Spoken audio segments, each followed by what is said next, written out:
కేంద్రంలోని బీజేపీ ప్రభుత్వం కార్మిక కర్షక ప్రజా వ్యతిరేక విధానాలను అవలంబిస్తుందని సిఐటియు జిల్లా కార్యదర్శి అన్నమొల్ల కిరణ్ అన్నారు. కేంద్రం తీరుకు నిరసనగా శనివారం సిఐటియు ఏఐకేఎస్ ఏఐఏడబ్ల్యూ టీఏజీఎస్ ఆధ్వర్యంలో కలెక్టర్ కార్యాలయం ఎదుట ధర్నా నిర్వహించారు. కార్మికుల హక్కులను కాలరాసేలా కేంద్రం తీసుకొచ్చిన 4 లేబర్ కోడ్లను అమలు చేయాలని రాష్ట్రాలపై ఒత్తిడి తెస్తుందన్నారు. ఇటు ప్రజలకు రైతులకు కూడా అన్యాయం జరిగేలా పలు చట్టాలను మార్చి ఏకపక్షంగా వ్యవహరించడాన్ని నిరసిస్తున్నామన్నారు. ఇప్పటికైనా కార్మిక కర్షక ప్రజా వ్యతిరేక విధానాలు మానుకోకపోతే పెద్ద ఎత్తున ఉద్యమిస్తామన్నారు. ప్రభుత్వం అవలంబిస్తున్న కార్మిక కర్షక ప్రజా వ్యతిరేక విధానాలను నిరసిస్తూ సిఐటియు, రైతు సంఘము, వ్యవసాయ కార్మిక సంఘము, తెలంగాణ ఆదివాసీ గిరిజన సంఘం ఆధ్వర్యంలో జిల్లా కలెక్టర్ కార్యాలయం ఎదుట ఈ నిరసన కార్యక్రమాన్ని చేపడతా ఉన్నాం.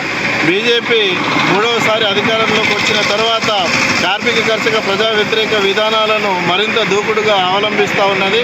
ఏదైతే కార్మిక వర్గ హక్కులను కాలరాస్తూ నిర్వీర్యం చేసి 4 లేబర్ కోడ్లుగా తీసుకొచ్చిందో వాటిని నవంబర్ 21 నుండి రాష్ట్ర ప్రభుత్వాలు అమలు చేయాలని చెప్పేసి రాష్ట్ర ప్రభుత్వాల మీద ఒత్తిడి చేస్తూ ఉన్నది.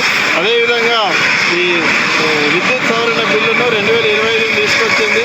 రైతుల మోటార్లకు మీటర్లను బిగించి రైతాంగం నడ్డి విడిచే విధంగా మళ్ళీ 3 వ్యవసాయ నల్ల చట్టాలను దొడ్డిదారిని అమలు చేసే కార్యక్రమాన్ని చేపడతా ఉన్నది.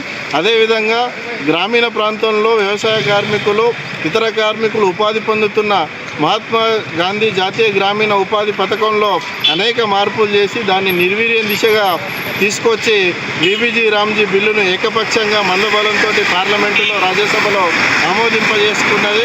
మరోవైపు ప్రభుత్వ రంగ సంస్థలను కారుచౌకగా అదానీ, అంబానీ లాంటి కార్పొరేట్లకు కట్టబెడతా ఉన్నది. అంతేకాకుండా అటవీ సంపదను, సహజ వనరులను కూడా వారికి కట్టబెట్టే ప్రయత్నం చేస్తూ ఉన్నది.